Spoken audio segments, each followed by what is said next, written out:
마가복음 1장 35절에서 45절 말씀 제가 봉독해 드리겠습니다.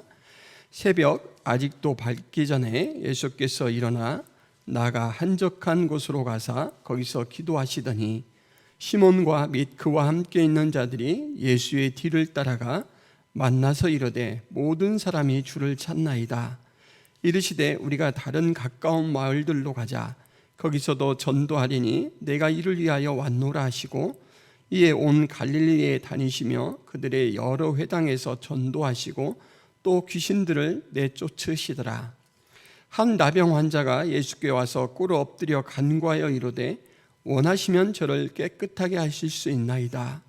예수께서 불쌍히 여기사 손을 내밀어 그에게 대시며 이르시되 내가 원하노니 깨끗함을 받으라 하시니 곧 나병이 그 사람에게서 떠나가고 깨끗하여진지라. 곧 보내시며 엄히 경고하사 이르시되 삼가 아무에게도 아무 말도 하지 말고 가서 내 몸을 제사장에게 보이고 내가 깨끗하게 되었으니 모세가 명한 것을 드려 그들에게 입증하라 하셨더라. 그러나 그 사람이 나가서 이 일을 많이 전파하여 널리 퍼지게 하니 그러므로 예수께서 다시는 드러나게 동네에 들어가지 못하시고 오직 바깥 한적한 곳에 계셨으니 사방에서 사람들이 그에게로 나아오더라. 아멘. 가버나움에 아침이 밝았습니다. 그런데 베드로의 집이 발칵 뒤집히게 되었습니다. 왜냐하면 저녁에까지 잘 계셨던 예수님이 없어지신 것이죠. 집안에 있는 누구도 예수님의 행방을 모릅니다. 예수님은 증발하신 것처럼 사라지고 없는데 아침부터 사람들이 예수님을 만나려고 꾸역꾸역 모여들고 있습니다. 시간이 한참 지나도 예수님은 나타나지 않으니까 사람들이 이제 예수님을 찾아 나가죠. 그런데 마가는 이 찾다라는 동사를 여러 말 중에 추적하다라는 말로 이렇게 썼습니다. 추적하다라는 말은 우리가 잘 이렇게 연상되는 내용은 뭐냐면 사냥꾼이 사냥감을 쫓아갈 때 하는 행동이잖아요. 하나라도 놓치지 않고 어떻게든지 그 짐승을 잡기 위해서 집요하게 이렇게 따라가는 거죠. 그러니까는 이 사람들이 예수님을 찾으려고 하는 목표에 얼마나 집중하고 있는가, 얼마나 열심을 내고 있는가, 이 말을 마가는 추적한다라는 표현으로 우리에게 이제 전달하고 있는 것입니다. 여러분, 예수님이 어디 계신가요? 집에 안 계셔서 흔적을 따라가 보니까 집 밖으로 향하고 또 마을에서 외딴 곳으로 계속 이렇게 이어져요. 그리고 흔적을 따라가던 사람들이 예수님을 발견한 곳은 광야처럼 아주 황량한 땅입니다. 거기서 갔더니 예수님이 무엇을 하고 계시냐면 기도를 하고 계십니다. 마가는 예수님이 새벽 아직도 밝기 전 떠나오셨다라고 보강 설명을 해주고 있는데 학자들이 이 시간을 새벽 3시에서 4시경으로 이렇게 추정을 합니다. 그러니까 오늘 이렇게 현대 교회에서 새벽 기도 시간을 잡는 것보다 훨씬 빠르죠. 보통은 꿀잠을 잘 그런 시간인데 예수님은 기도가 도대체 무엇이길래 이 시간에 이 외딴 곳에 오셔서 홀로 기도를 하고 계셨을까? 그 당시 지역이나 또 시대를 감안한다면 대개 이 밖은 위험한 곳이죠. 특별히 집 밖에뿐만 아니고 성 밖으로까지 나가셨잖아요. 그런데 예수님께서는 그곳에서 왜 기도를 하고 있을까? 기도가 무엇인가라는 것을 예수님의 말씀을 빌려서 좀 살펴보자면 마태복음 21장 13절 같이 한번 읽어볼까요? 내 집은 기도하는 집이라 일컬음을 받으리라 하셨거늘 너희는 강도의 소굴로 만드는도다. 예수님께서 성전, 이 내 집을 뭐라고 말하고 있습니까? 기도하는 집, 이렇게 이야기를 해요. 성전에서는 기도만 이루어지지 않잖아요. 그죠? 성전에서는 예배에 관한 모든 활동들이 이루어집니다. 그런데 예수님께서 그 성전을 기도하는 집 이렇게 칭하셨다라는 것은 이 성전에서 이루어지는 모든 예배 활동, 이것들이 기도라는 한 요소로 집약적으로 다 드러날 수 있는 대표다라는 말이죠. 그러니까는 기도가 무엇이냐? 예수님의 말씀을 가지고 이제 바로 대입을 하자면 기도는 성전에서 우리가 할 수 있는 일의 핵심이다. 이렇게 말할 수가 있죠. 자, 그럼 왜 도대체 이 기도가 성전에서 할 수 있는 일의 핵심일까요? 여러분, 성전에서 이루어지는 가장 큰 이 특징이 뭐냐면 하나님과 하나님의 백성의 만남이죠. 오늘 우리가 성전과 같이 이렇게 교회에서 지금 하나님 앞에 예배한다라는 것은 하나님과 우리가 만나는 것이죠. 그 민수기 17장 4절 말씀에 같이 한번 또 읽어볼까요? 그 지팡이를 회막 안에서 내가 너희와 만나는 곳인 증거궤 앞에 두라. 그러니까 이 성전 안에 증거궤 앞, 특별히 지성소, 이것을 뭐라고 이야기하냐면 내가 너희와 만나는 곳이다. 그러니까 성전은 하나님이 자기 백성을 만나주는 장소죠. 자, 그렇다면 이제 여러분, 기도가 하나님과의 만남의 그 성전 역할을 충족시킬 수 있을까요? 충분하게? 기도는 하나님과의 만남을 이루는 일입니까? 성경에 대답을 하자면 맞습니다. 맞습니다. 기도는 장소와 시간이 어디가 됐든지 간에 내가 불을 꽂는 그곳이 바로 하나님이 찾아와 주셔서 만나주시는 곳이잖아요. 만나주시는 시간이고, 그래서 예수님은 아마도 이 기도를 바로 성전에 할 수 있는 일의 총화로 이렇게 대표로 제시를 하셨던 것 같습니다. 기도는 하나님 백성이 하나님과 함께하는 삶 그 자체죠. 이 특성이 사도행전 9장 11절에 사울이 회심하는 장면에 그 특성이 잘 드러납니다. 주께서 이르시되 일어나 집가라는 거리로 가서 유다의 집에서 5 사울이라는 사람을 찾으라. 그가 기도하는 중이니라. 그가 무엇을 하고 있다고요? 그가 기도하는 중이니라. 사울은 얼마 전에 큰 충격을 받았습니다. 예수님을 믿는 사람들을 잡아다가 이제 형벌을 받을 수 있는 곳에 넘겨주고자 나섰었는데 다메섹 동산에서 갑자기 예수님이라고 주장하는 그분이 사울을 호되게 질책을 하죠. 사울아, 사울아, 내가 어찌하여 나를 핍박하느냐? 그러니까 주여, 내가 어떻게 주를 핍박했습니까? 라고 이제 니시나이까 물으니까 나는 내가 핍박하는 예수라, 이렇게 말했죠.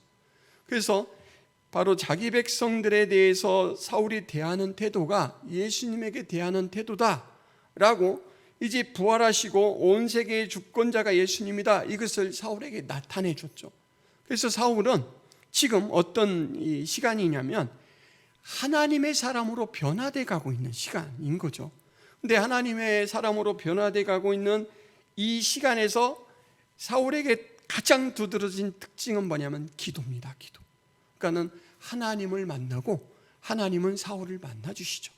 네가 믿고 있는 신념이 왜 잘못된 것인가? 예수님께서 왜 메시아인가? 이것들을 이제 기도를 통해서 깨우쳐 주시고 사울은 하나님의 의도 속에 자신의 생각들을 바로잡고 있는다라는 것을 알 수가 있습니다. 그러니까 기도라는 것은 응답을 받아서 내 문제가 해결되는 것, 이렇게 생각하시면 안 되고, 기도의 가장 첫 번째 역할은 하나님을 만나는 것입니다. 하나님과 함께 사는 것이죠.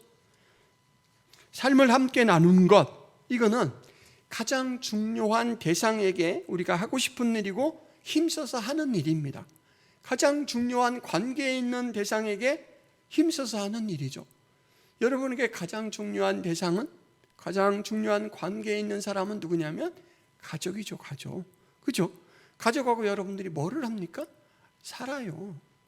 마음이 좋을 때도 나쁠 때도, 내가 고단하고 힘들 때도 아플 때도 이어서 계속 해나가는 일을 함께 사는 겁니다.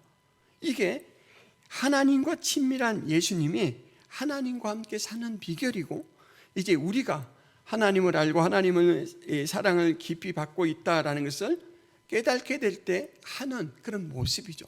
그러니까 기도는 어떤 특별한 목적을 위해서 우리가 추구하는 방법, 수단이기 전에 우리가 하나님을 알기 때문에 자연스럽게 바뀌어지는 삶의 한 모습, 양태다라는 거예요. 하는 것 이전에 우리가 존재하는 모습이다라는 거예요.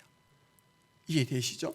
그러니까 기도를 내가 어떤 이 신앙의 요소로서 한다라기보다는 예수님의 사람, 하나님의 사람이 된 사람이 자연스럽게 살아가는 이 모습, 삶의 이 양태 자체가 기도다라는 거죠. 근데 여러분, 그렇게 이제 하나님과의 삶을 나누면 나눌수록 우리에게 어떤 유익이 생기냐면 하나님을 알게 돼요. 맞죠? 가족들하고 이렇게 오랫동안 살아온 사람들은 그 가족 한 사람 한 사람에 대해서 특성을 잘 압니다. 그런데 가족뿐만 아니고 새로 만나서 좋은 관계 속에서 삶을 나누는 사람들은 우리가 계속해서 알아가지게 되죠. 신상을 알아요. 이 사람의 가족 관계가 어떻게 됐고, 고향은 어디이고, 친구들은 어떤 사람이 있고, 이것들을 알아요. 또 그 사람의 생각을 알죠. 이 사람은 뭐에 집중하고 있고, 커서 뭐가 되고 싶어하고 무엇을 꿈꾸고 있는가라는 걸 알아요. 기호도 알아요. 좋아하는 것들, 기질도 알아요. 땀을 많이 흘리는가, 잘 때 코를 고는가, 이것들도 다 알아요.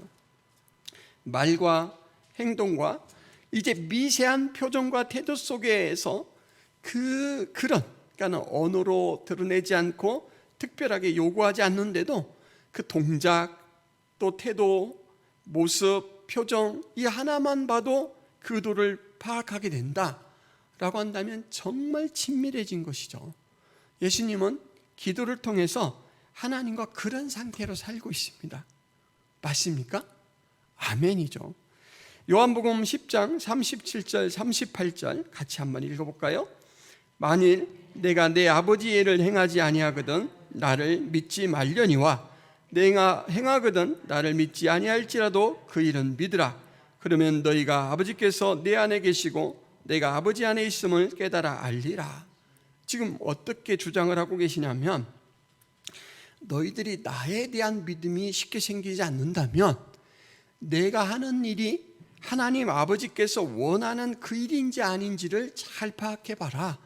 그리고 하나님의 의도가 그대로 반영된 일이라면 그러면 믿어라. 내가 하나님과 친밀하고 하나님에 대해서 내가 늘 사랑하는 마음, 또 하나님의 권위를 인정하기 때문에 그런 모습으로 살아가지 않겠느냐라고 이제 하나님의 관계를, 하나님의 하시는 일, 이것과 불일치가 아니라 일치되는 모습으로 알아보라라는 것이죠. 요한복음 14장 10절에서 11절에도 그런 말씀을 하고 있습니다. 내가 아버지 안에 거하고 아버지는 내 안에 계신 것을 내가 믿지 아니하느냐? 내가 아버지에게 이르는 말은 스스로 하는 것이 아니라 아버지께서 내 안에 계셔서 그의 일을 하시는 것이라. 내가 아버지 안에 거하고 아버지께서 내 안에 계심을 믿으라. 그렇지 못하겠거든 행하는 그 일로 말미암아 나를 믿으라. 예수님이 지금은 뭐라고 이야기하시냐면 내가 하는 말도 아버지의 뜻이다. 아까는 행하는 그 일이 하나님의 의도에서 벗어나지 않았다라고 했는데 지금은 내가 하는 말까지도 하나님의 의도를 그대로 반영한 것이다, 이렇게 말하고 있습니다. 하나님의 의도에 조금도 불일치함이 없이 일치된 모습으로 사시는 예수님의 삶의 비결, 그게 무엇이냐면 기도입니다. 기도. 그러면 이제 우리도 거기서 좀 그 모습을 배울 수가 있죠. 우리가 하나님 뜻에 합치되고 하나님의 그 의도 앞에 순종할 수 있는 비결은 바로 기도다. 그리고 기도는 어떤 것을 얻어내는 그러한 방법이기보다는 친밀함을 느끼는 사람으로서의 자연스러운 삶의 모습이다라는 거죠. 여기까지를 생각하시고 이제 장면이 전환되니까 한번 다음 장면을 보시기를 바랍니다. 예수님을 찾아온 사람들 중에 한 명이 예수님에게 뭐라고 이야기를 하면 모든 사람이 주를 찾고 있습니다, 이렇게 말합니다. 이것은 어떻게 보면 예수님이 안 계신 베드로의 집에서 일어나는 일의 보고죠. 모든 사람들이 예수님을 찾고 있습니다. 그런데 이것은 단순한 보고일지 아니면 말하는 사람의 의도가 깔려 있을지 한번 생각을 해봐야 됩니다. 여러분, 보통 이때 어떻게 이야기를 해야 돼요? 아이고 예수님 어디 가신지 몰라서 저희들 깜짝 놀랐어요. 아니 왜 여기 혼자 와 계셔요?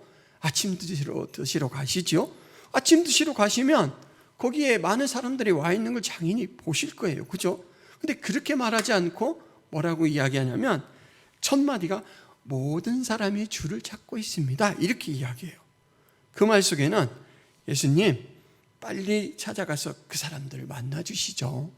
그리고 예수님께 나온 그 목적을 예수님이 좀 들어주시죠. 그 목적이 뭐냐면 앞에 사건으로 볼 때 치료입니다. 치료.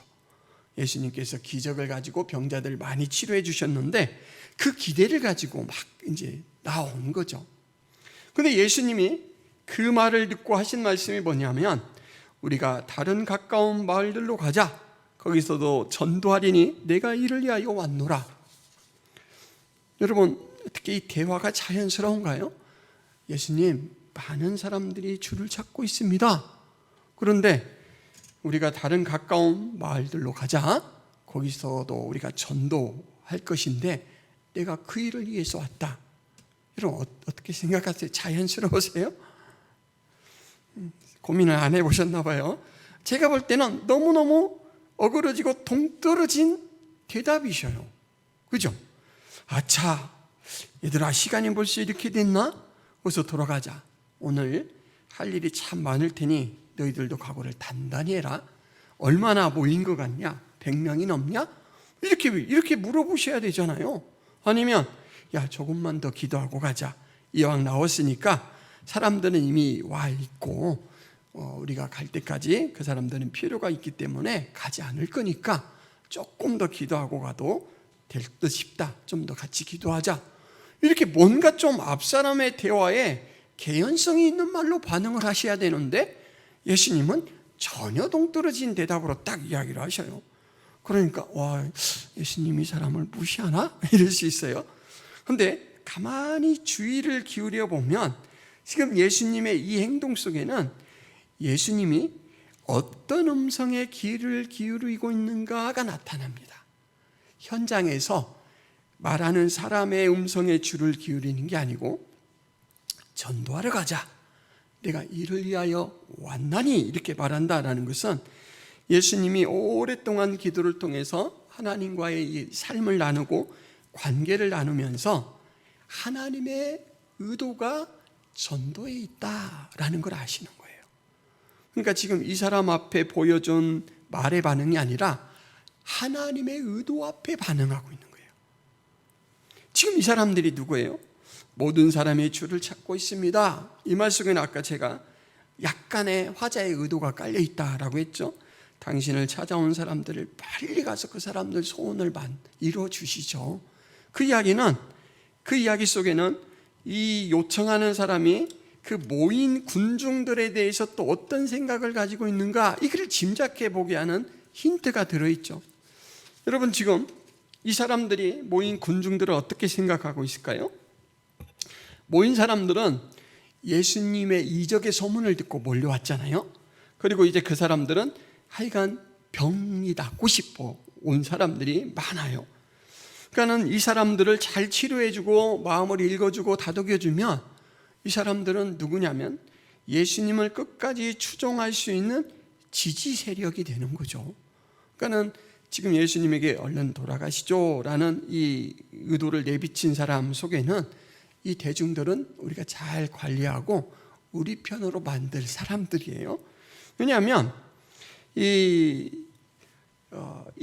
사람들이 이제 앞으로 예수님께서 해나가실 일에 말하자면 예수님의 큰 일을 하실 때 도움이 될 자원들이기 때문이죠.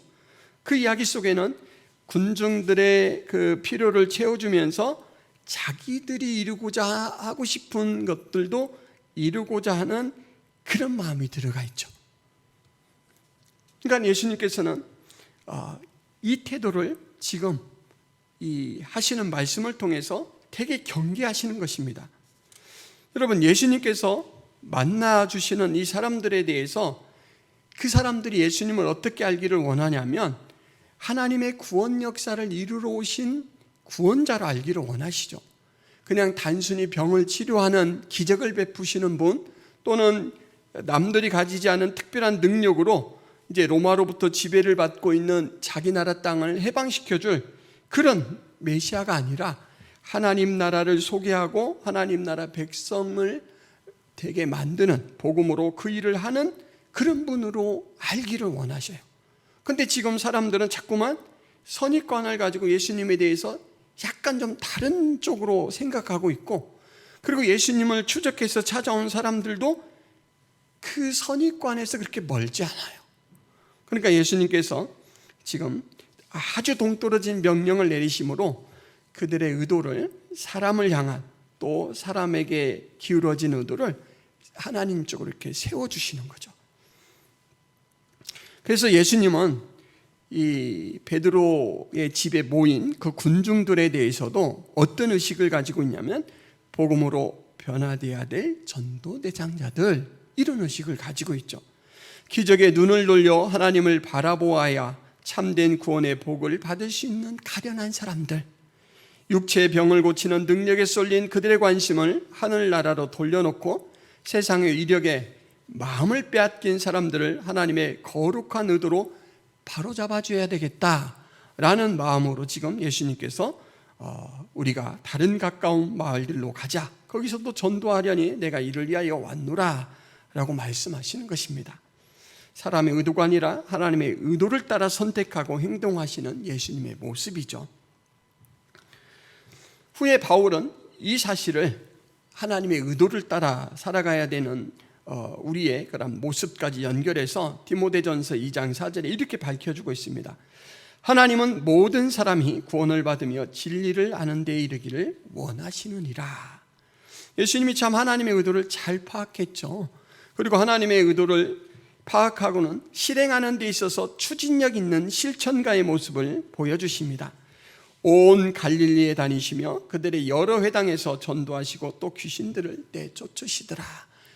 명령을 내리시고는 그냥 바로 그 무리들과 함께 전도 현장으로 가셔서 갈릴리 곳곳에 복음을 전했다라는 거죠. 이렇게 전도하는 현장에서 한 나병 환자를 만나게 됩니다. 나병 환자가 예수님께 달려와 꿇어 엎드려 말하죠.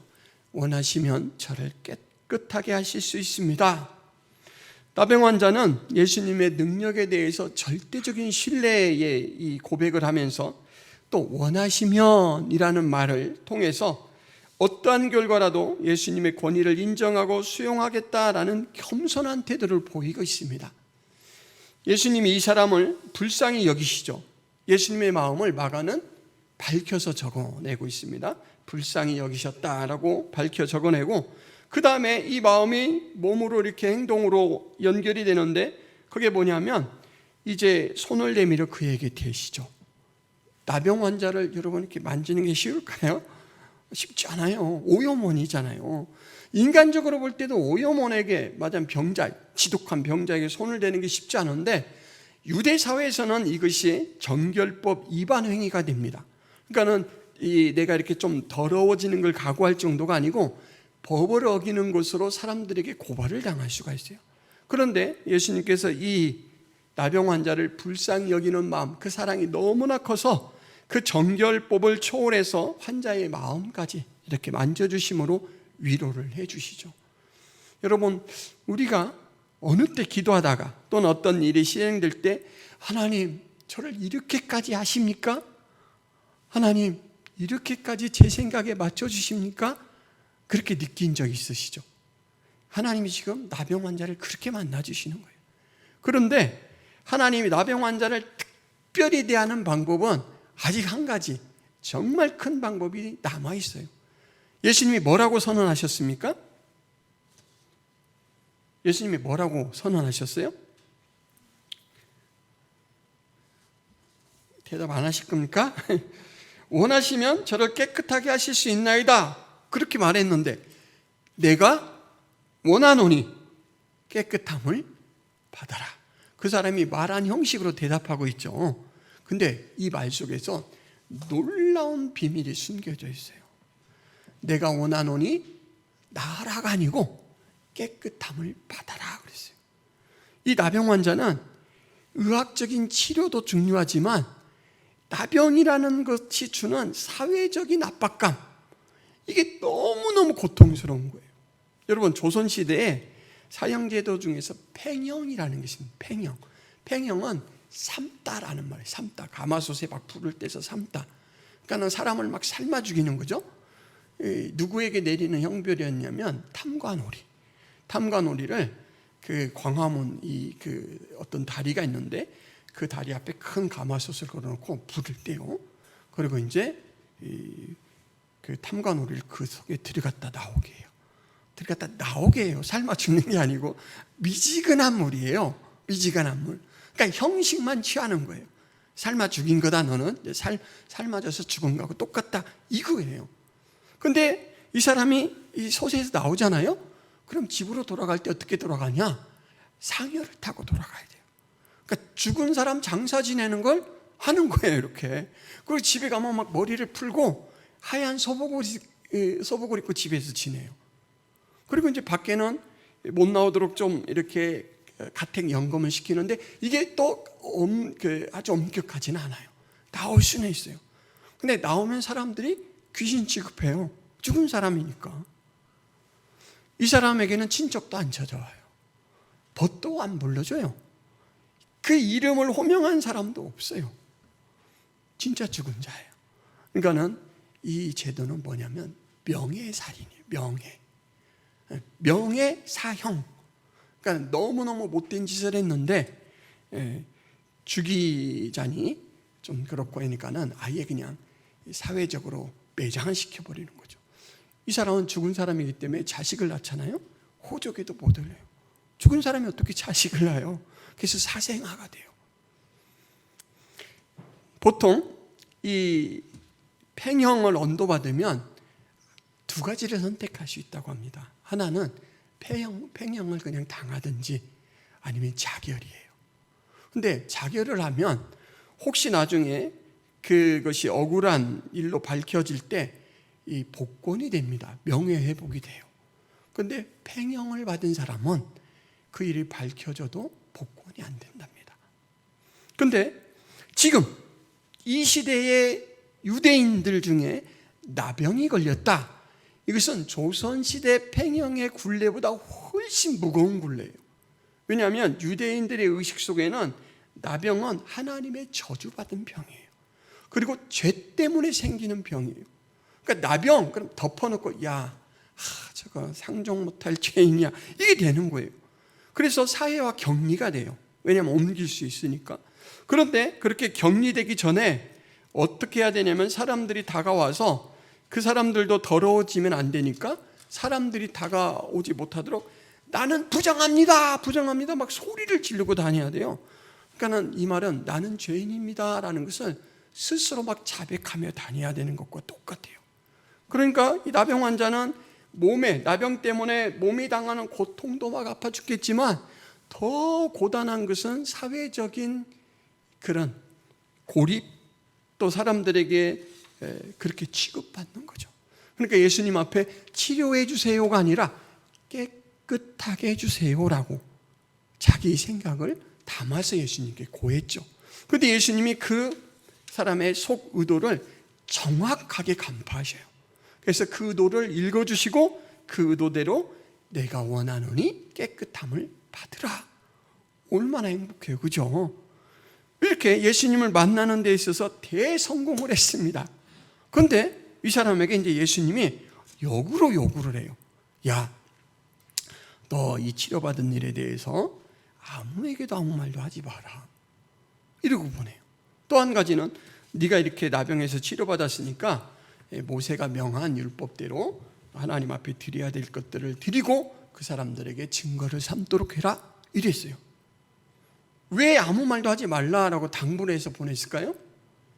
아까 제가 말씀드린 그게 우려스러워서 사람들이 그냥 기적에만 몰두를 하고 예수님이 복음으로 하나님 나라 백성으로 만들어주려고 하는 일이 본질이라는 걸 몰라요. 그러니까 예수님을 자기 병 낫는 수단으로 자꾸 그렇게 쓰는 거예요.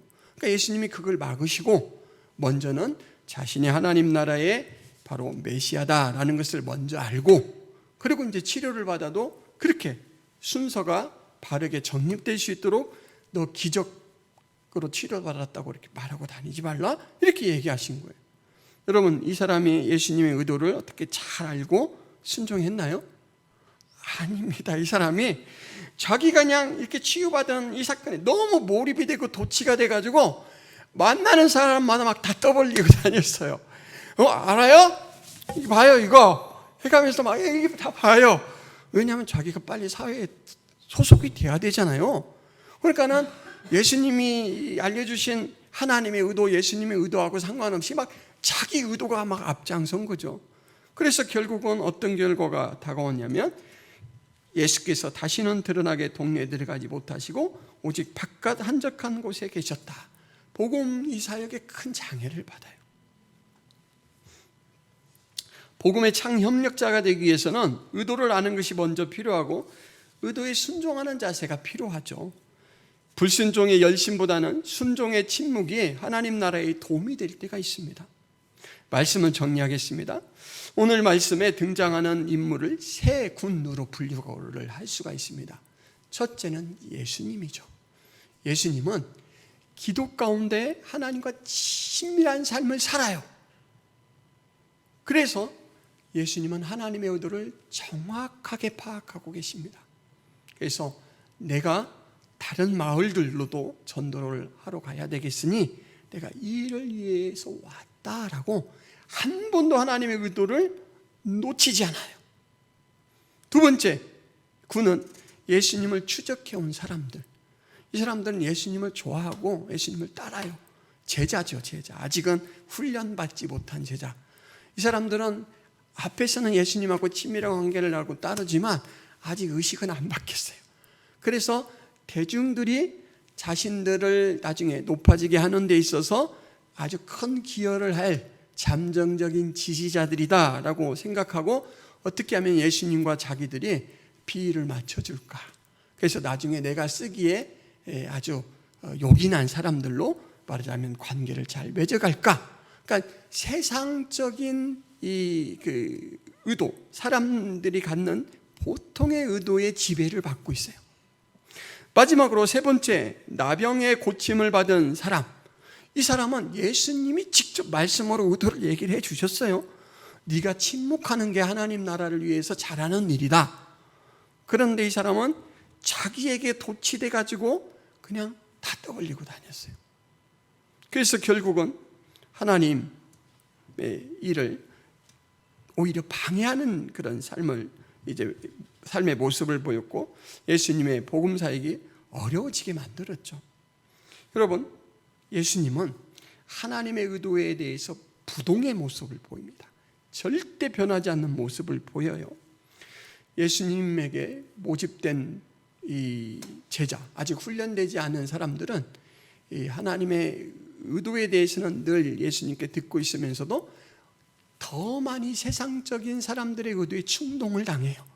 그리고 마지막 이 나병으로부터 고침받은 사람은 하나님의 의도보다는 막 자기 걸로 자꾸 유동성이 있어요. 그죠?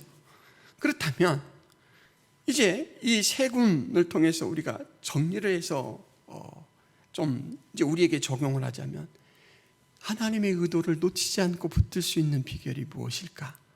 오늘 예수님이 보여주셨던 기도이죠. 기도를 통해서 하나님과 삶을 함께 나누면서 우리는 하나님의 뜻을 하나하나 더 깊이 깨닫고 더 잘 알아가요. 그리고 그 기도를 통해서 하나님의 뜻을 붙들고 살아갈 수 있어요. 그리고 예수님이 제자들에게 후에 이런 말씀을 하셔요. 이르시되 기도 외에 다른 것으로 이런 종류가 나갈 수 없느니라. 말하자면 기도는 하나님의 뜻을 성취할 수 있는 능력으로 무장되는 비결이기도 해요. 여러분, 기도의 삶으로 하나님과 함께하는 이 풍요로운 은혜를 늘 누리고 살아갈 수 있기를 바랍니다. 기도를 통해서 하나님의 의도를 친밀하게 깨달으시고 그 의도에 순종할 수 있는 그런 복된 삶을 살 수 있기를 바랍니다. 또 기도하는 삶으로 늘 새로운 영적 무장을 이루어갈 수 있기를 바랍니다. 그래서 하나님의 의도 앞에 부동의 자세, 그리고 불변하는 순종의 모습을 가지고 살아갈 수 있는 은혜가 있기를 바랍니다. 기도하겠습니다. 하나님 아버지, 오늘 하나님의 의도 앞에 보여주는 세 이 자세, 태도를 봅니다. 늘 기도로 하나님과 친밀한 삶을 살아가고 있는 예수님은 하나님의 의도에 대해서 부동한 그러한 모습으로 전도에 힘쓰고 또 사람들의 유혹과 충동 가운데서도 그것을 놓치지 않는 모습을 봅니다. 아직 훈련받지 못한 제자들은 오히려 세상적인 사람들의 의도 또 자신들의 마음으로 인해서 충동을 받고 있는 것을 봅니다. 하나님 고침을 받는 예수님을 만나는 데까지는 대성공을 했던 나병 환자는 예수님의 의도를 지켜가는 일, 그 일에 순종하는 데는 참으로 유동적인 모습을 봅니다. 하나님, 우리가 기도를 통하여 늘 하나님 그 의도 앞에 우리의 삶을 맞출 수 있도록 도와주옵소서. 또 그 기도 속에서 하나님과의 그 충밀한 하나님 교통과 교제에서 느껴지는 영적 은혜가 충분히 공급되게 하여 주옵시고 매일매일의 삶이 하나님을 기뻐하는 삶이 되게 하여 주옵소서. 예수 그리스도의 이름으로 기도하옵나이다. 아멘.